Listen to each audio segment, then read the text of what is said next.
Our first prompt is, I have felt disgusted looking at a fat body. Can our agreeers please step forward?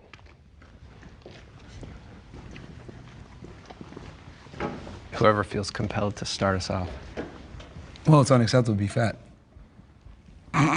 Okay, that's a great start. I mean, I know why you say that, but it's one of those things where, do you know why you're saying that? Yes, because I've been fat before and I lost the weight. Well, me too. I've been fat my whole life. I've been way skinnier than I am now, and I've been way heavier than I am now. Was I less valuable at one point in there? Yes, it is a fact that you're less valuable, less worthy in society's eyes when you're fat. Society treats you better when you're skinny and when you are good looking. I'm not even fat, and I get treated like shit by a lot of people because I'm not naturally good looking. It's just the way it is.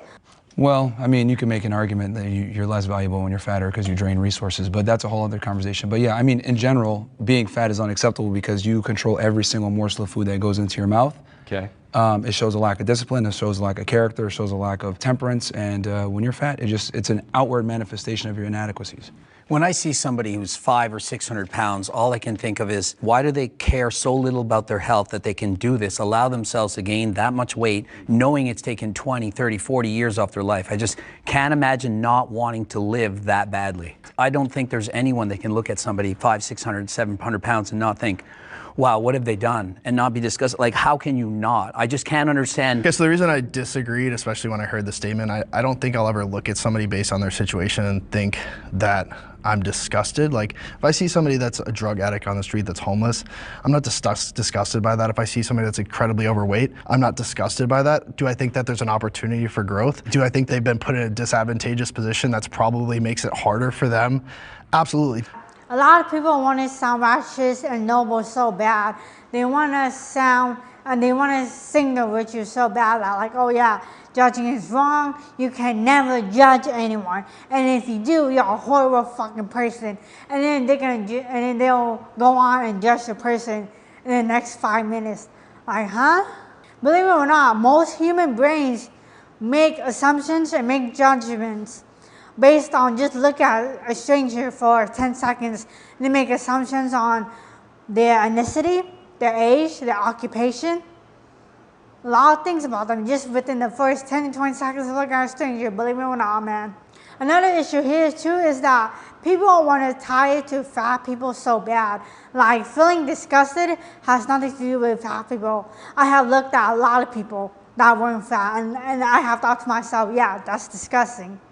If I see a pregnant woman drinking alcohol, yeah, that's disgusting. If I walk into a restaurant and I see a customer slap the cashier because the cashier got his order wrong, yeah, that's disgusting. If I'm watching the news and hear that a random man murdered a woman because she rejected him, yeah, that's fucking disgusting. This whole mentality of like, oh, you should never, ever, ever judge someone. How fucking dare you judge someone?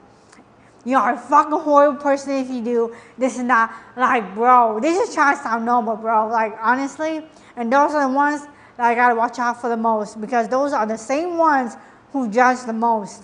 The reason why I use that example is that you can get fat and lose the weight if you know what you're doing and you have the knowledge and everything else like that. It's just about consistency over time. So it's like, I look at it like... let me cut you off, because here's one thing that you just said. Yeah. You had the tools. So there's people that don't have the tools that you've passed judgment on, and you have failed to realize that with the tools, people are very much capable of achieving amazing things. But okay, let's talk about said no, tools. No, hold on, I'm not done. Why you cut me off I'm before, not done. remember? And I stood over there and I listened to you, and I was like, it's a ton of bullshit too. Sure. But we're gonna address this, right? Yeah.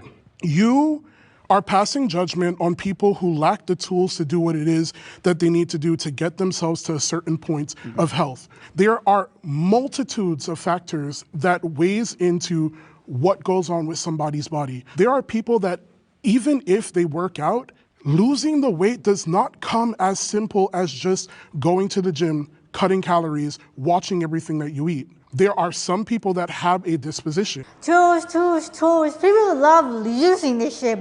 But look, okay, so I don't know his name, but it's actually a guy that's well known. Like he has like genetic issues. He doesn't have any legs, any arms, and he's known as one of the most top athletes. Like, you got legs, bro. I mean, I forgot his name, but like if you look it up, like you'll be able to find him like with one simple Google search, and So for anyone that don't believe me, go ahead and look it up. Like you're gonna find him. Best believe it. Jacked men are more attractive than fat men. Will the agreeers please step forward? How come there's 4 guys over there? All right, so we're living in a bizarro world where people don't see the truth. Like, how is it possible that they're thinking, no, being obese and unhealthy is more attractive than being fit and healthy? How is this possible? Obviously, height is a big component. So so it's not you're comparing apples to oranges. But if you take the same guy, same height, etc., but one guy is fat, one guy's in good shape, she's always going to go with the guy that's in better shape. Is being jacked the most important trait for being attractive? I'd argue for guys, it'd probably be otherwise, right? I think height would be a very money, height, fame. Like what can you bring to the table? The number one thing is status. By far, status. People also go after what they think they can get. So if this guy is 6'5" and extremely attractive, and it's like, well, I can't get that guy. I'm attracted to the 10 on 10 supermodel, but I'm not going to get her, so I'll be happy with the 9.9 on 10. They're actually attracted to. Well, let's go back to attraction for a second, though, because I'm married. Sure. I have a child. Cool. I have a beautiful wife. Mm-hmm. I was this size the entire process through it. Would you say that you're an average guy? I would say that I'm bigger than average. Yeah, you're not an average guy. And a model You're not an average guy. for being slightly overweight. I wasn't a model when I started But dating you are a my wife. very good-looking, I was tall, a big bartender guy fucking who's doing on whatever. magazine covers. So But out of the I think- million guys overweight, you're at But the you're not top. an average. Yeah, what they said were true, but I mean, generally speaking, jacked men are more attractive than fat men. Like the fact that it's even an argument, like it's just like why? Like why is this even an argument, bro? Like I don't understand. I think talking about the law of attraction, you focus so heavy about what women would find attractive and the perspective of the woman. And I feel like, are you even attracted to yourself? When you look in that mirror, when you put your clothes on, are you like, damn, like I did that? Because when I got up this morning and I threw on my outfit, I was just like, yeah, I ate that. Well, if you're going to talk about being attractive, etc., typically people are speaking from a romantic sense, from a heterosexual standpoint of men and women. So that's why I answered the question, because it was very broad. That's what I mean. But of course, you need to be able to look at the mirror and respect the man that you see looking back at you. When you look back and you see the guy and you're in shape, etc., and you feel good about yourself, look good, feel good. A byproduct of that is that women just tend to find you more attractive. It all works together. But the reality is, most of the time when you're fat, you look in the mirror, you're like, damn, I really let myself go. Not every You're fat like, you know what? person- It's not that much of a priority, so fuck it. I agree with this. Most fat people, when they look themselves in the mirror, most of them like to say like, oh yeah, I love my body, I'm proud of how I look, this and that, but realistically, that's just cope. Most of them are just settling because they don't want to do the work to get better and to be better. The body positivity movement is problematic. Will the agreeers step?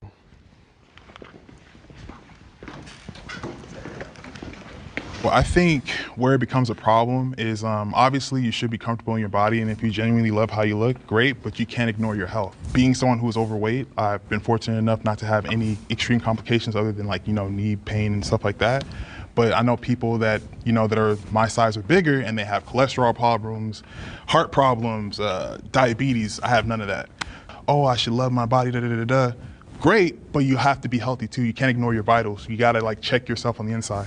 Yeah, I think the big thing is you have to separate the health implication with you just being confident, right? Like I'm all for people to feel confident in their own skin. I think body positivity movement has been beneficial for plus size people in that regard, right? Because let's say there's a plus size person who's too embarrassed to go to the gym because they feel like they're gonna be judged, whatever it is. But it's because of body positivity, they're like, oh, hey, like I see other plus size people in the gym, maybe I'm gonna give it a try. And all of a sudden they start going, they're like, oh man, I like this, right? And they keep it going. You can argue that without body positivity, maybe that day would have never happened for that person, right?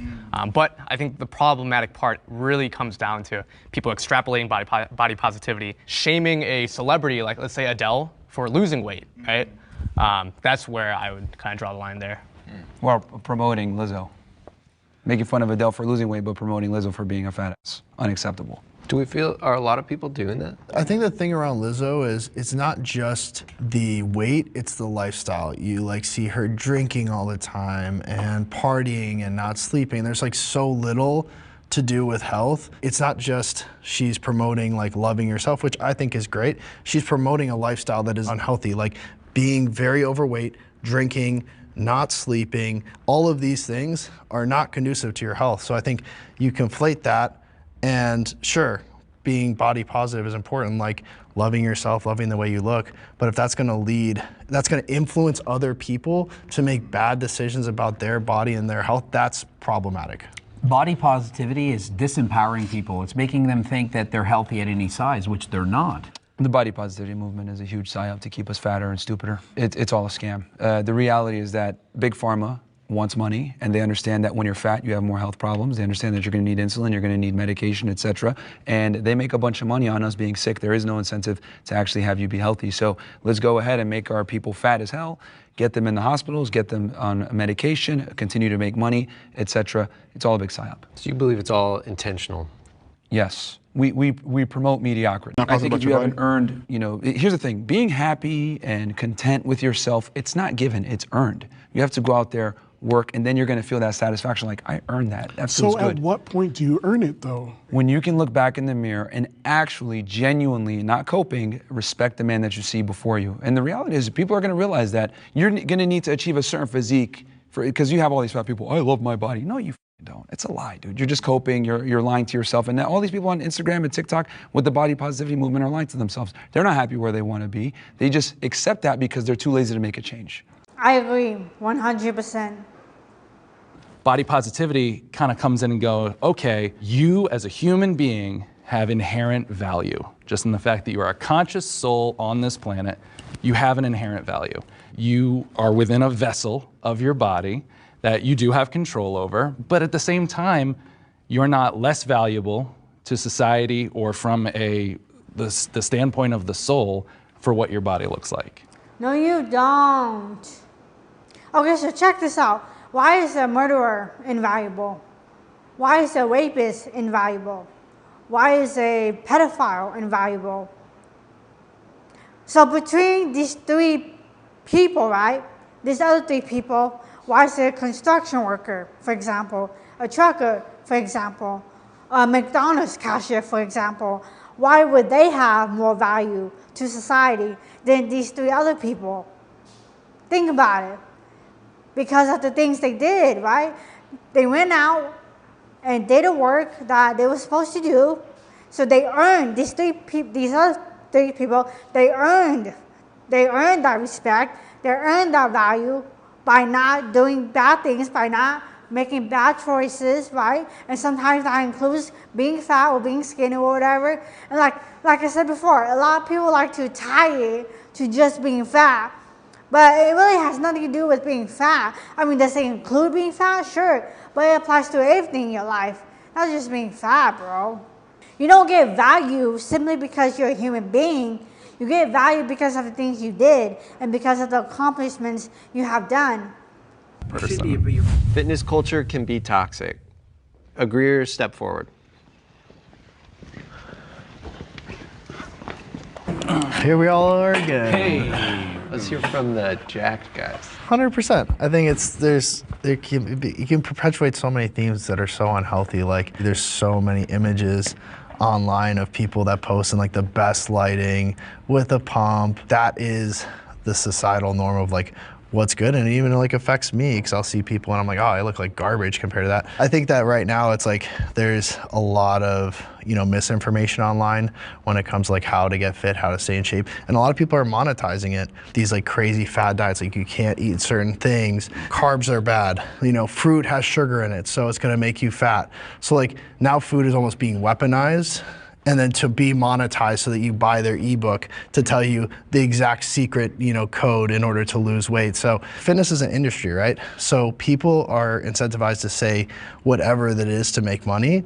And so it's been harder for me as a coach that takes a more holistic approach to wellness and fitness and saying, hey, it's all about balance. And like Greg's the same way. I know I felt like, I watch a lot of his videos. That is the correct approach to like making a plan that's not super restrictive. So I think that's why, the fitness industry, even being part of it, like is frustrating because there's so much misinformation.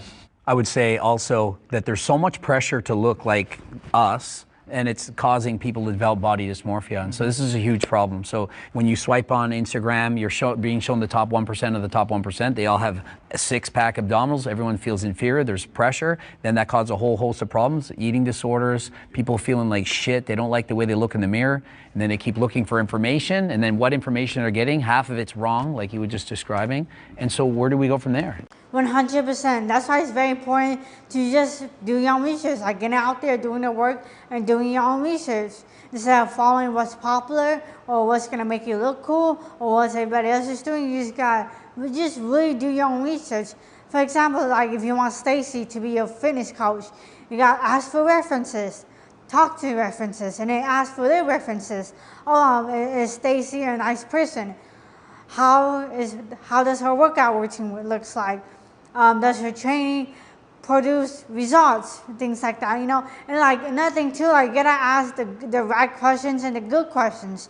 Just really gotta dig deep and dig your own research because there are so many wrong information out there. Getting into fitness. Shouldn't it do the opposite though? No, no one wants to be told they're a piece of shit. If I was being made fun of all the time here, for being short, I'd wear shoe lifts to be taller. Let me explain this. Like, shaming rarely works, and I'll bring this back to somebody I follow, and I appreciate their content. He's a guy named Alex Hormozi, and he does a value equation. And on the top side of that equation, you have the perceived value of whatever you're trying to achieve, plus the perceived chance of success. So how likely are you to, achieve said result? And on the bottom side of the equation, you divide by time and you divide by effort.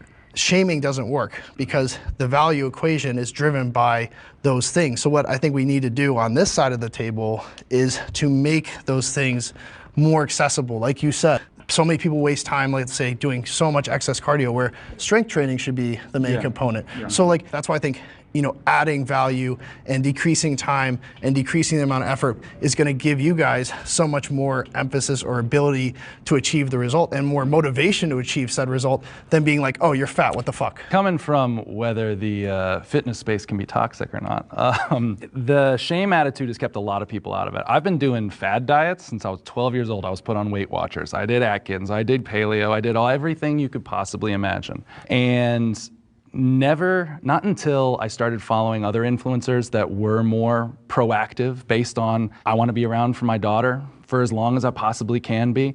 I want to give my body the function it needs. Like just that basic mind shift, hey, life can get a lot better if you do kind of focus on your health a little more. Instead of, you're a fat piece of shit, you need to change. To me, I don't know everyone in the fitness industry, but I know for me personally, it totally changed my relationship with fitness when I started realizing that it was a gross benefit instead of a punishment I had to put onto myself for not being disciplined enough. For people like you to maybe respect me, who, again, we don't know each other in reality. So why am I destroying my life so you will respect me one day? Well, going to the gym and training isn't going to destroy your life. And it does. It's going to enhance it, if anything. But I'm saying, it's going to enhance it. But yeah, I do that. I'm saying it wasn't until someone told me about those enhancements and kind of approached it with more of an empathetic way of being that it seemed attractive to me at all to be a part of it. How you want to do it? Isn't the goal of the fitness industry to get people more fit? Yes. Of course. That's the blanket goal. Of course. And we're saying shame and calling me a piece of shit doesn't motivate me to get more Doesn't fit. work. Well, we need winners and losers. No, We need winners and losers. The industry like there's is going to the be one inevitably catering there's to going to the be people, losers. If you correct? don't respond favorably to shame and bullying, etc., and you don't overcome it, you're effectively a loser. Let's be clear though, you just said the right word, fitness industry. It is a industry. It is to make money. It's not necessarily to get people into shape, it's to make money. So sure, there's gonna be junctions along the way. Like I'm a coach, there has to be tough love. Like if you're not doing the things you're supposed to be doing, I have to be a little bit harder on you. But that's not gonna start your journey, me being like, you're a fat piece of shit. Whereas like, if we get into it and we're 3 months in and you're not making progress because there's a lot of things you're not doing that we're coaching you on, then of course there's gonna be some tough love, there's gonna be some extra accountability, but I think there's a difference between accountability and tough love than just like shaming somebody into doing something, because that's not gonna create that like long-term ability to obviously achieve it on their own. Shaming can work for some people, but that doesn't mean it's the healthiest way to go about it. Yeah, sure, you want to criticize someone when they need criticism, but then you also want to pat them on the back for every accomplishment they have done. If all you're doing is just criticizing, and there's no positive feedback, there's no pat on the back, there's no good job, there's no I love you too, there's no anything positive, everything's just negative, then no, that's not good at all. I would not like to be on the other side. If that's true for you, come forward. I'm very medium on this. When I was in high school, they do your graduation photos, and they had a saying, and my saying was, my worst nightmare would be if I gained 10 pounds of fat. Literally, grade 12, I remember it clear as day. I was already a competitive bodybuilder, and so to imagine being 100 or 200 pounds overweight when I strived my whole life to look kind of like this, I just couldn't imagine it. It would be a nightmare for me. I agree. From like a health perspective, like being overweight or obese like puts you at a higher risk of developing chronic illnesses, and I think I wouldn't want to be in that position. And if I was in that position, I would do what I can in order to get to a healthier weight. Okay, so I just want to make sure everyone gets to say their piece before I go. I mean, yeah, it's completely unacceptable to be fat as a man, man.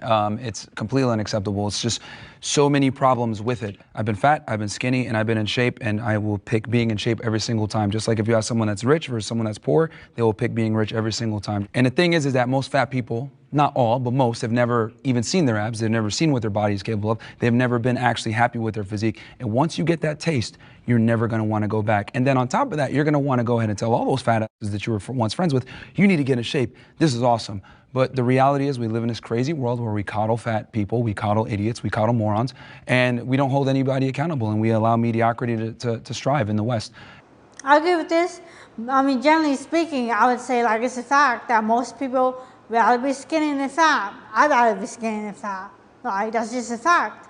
And I think we need to go back to shaming fat people. We need to go back to making fun of them. I mean, if I was president, hell, I'd put all of them in a fat concentration camp so they can concentrate on dieting and exercising, because being fat is completely not acceptable. I'd have these people back in shape, because what people don't also understand is that fat people bring a big burden on the healthcare system. Obesity, diabetes, heart disease, etc. It's a big problem. Do you really mean that, or are you just saying that? Yeah. I'm dead ass. Yeah, if I was president, make me president, I would get rid of the obesity problem like that. I find it interesting that they can lock us up in their homes for almost 2 years saying wear a mask, etc. But then I say, I'm gonna lock these dudes up in a concentration camp where we're gonna get them healthy food, we're gonna get them exercising, and I'm looked at as crazy. Yeah, I hear what you're saying. I guess there's a distinction between having opinions about how COVID was handled and genuinely believing that all fat people should be in a concentration camp. Yes, a concentration camp. Let me be clear. I'm talking about a concentration camp where they're concentrating on diet and exercise. Clip, how would you deal with the obesity problem? Like I said, pouring life into people. How am I dealing with it? I'm sharing what it's taking me. Explain what pouring life is. Like, what would that actually look like? As someone who creates content online, I share what it is that I do in the gym. I share my routine. I talk about like, hey, today was a shit day, but guess what? I pushed past that and I just benched 405. That's more than I weigh. When I want to hang out with friends, if I know that my schedule does not allot me that time, but I know that I have this time during the gym, I'll tell my friends like, hey, pull up with me. So you're inspiring others? Yes. Okay. Well, what if I told you at the camp, everyone's exercising together and they're inspiring each other? But Same thing. You approached it at such a negative way. Like, you approached it from a place of shame. Nah, there's no distinction at all. Like, again, like I said before, you gotta pay attention to the message rather than the wording, rather than your feelings, rather than the delivery or whatever. Like, you gotta look at the message. Like, pretty much, like, this guy is saying the same thing, but just like from like different frames, I would say.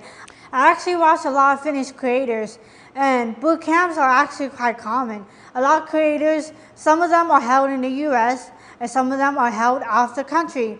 A lot of these boot camps are vacations to people. Pretty much you apply, you pay, and then you go, you work out, you eat healthy, you get advice on your fitness, on your body from whoever is holding the boot camp. And honestly, most of these reviews from these boot camps are positive. And I see like a bunch of videos, a bunch of photos of these boot camps.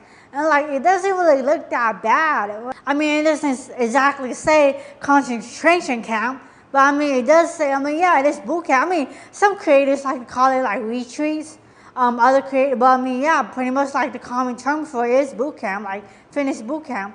So I wouldn't necessarily say it came from like the place of shame. I've gotten really svelte in my past, but I was at like my worst state mentally, like didn't feel good, wasn't prioritizing the things that meant something to me in my life, my career, my family, my daughter. Health is still super important to me. That's why I still work out, still lift, still do cardio, still hike, still bike, still do all those things. The amount of time I've had to spend in the past to get to that isn't worth it in my daily life. Numbers are in the right place, so I feel good. It's just, it hasn't been a priority for me to go further. Yeah, you don't need to. It's all about balance. If fitness is your number one goal, your number one priority, then that's fine. As long as you're honest about it, that's fine. As long as you're not trying to make it seem, like it's something it's not, again, that's fine. Because there's a lot of people out here who be saying like, oh yeah, I can't work out because I have depression. I can't work out because I lost my job. I can't work out because I don't have resources. When the real reason is they're just lazy. But then they just make all these excuses, all these made up reasons for the laziness. Like, bro, he's just lazy, bro. Like, just be honest about it. I mean, that's fine if you want to be lazy, or even if you're not lazy, and even if you simply don't want to prioritize it because you feel like you don't need to, then okay, just say that. That's all.